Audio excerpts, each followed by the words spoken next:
கமலஹாசன், அன்புமணி, சீமான் கூட போட்டி போடட்டும், ஏன் அவரை விட்டீங்கன்னா இன்னும் தமிழறிமணியும் கூட போட்டி போடட்டும். ஆனால் எல்லாருமே காலி இருக்குன்னு போட்டி போடட்டும். காலி இடம் இருக்கா சார்? அப்படி இருக்குன்னு நினைக்கிறாங்க. நினைக்கட்டும், நினைச்சு வரட்டும். உங்கள் பார்வையில் அப்படி ஒரு காலி இடம் தெரியுதா? வெற்றிடம் தெரியுதா? வெற்றிடமே கிடையாது.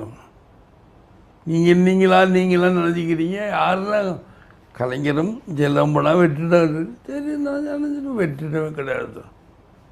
விஜயகாந்த் இருக்கிற வரைக்கும் வெற்றிடமே அது கிடையாது. விஜயகாந்த் அழிக்கணும் எல்லாருமே துடிச்சிக்கிட்டு இருப்பாங்க. விஜயகாந்த் அழித்தாதான் தான் வெற்றிடம் அப்போ தான் வரும்.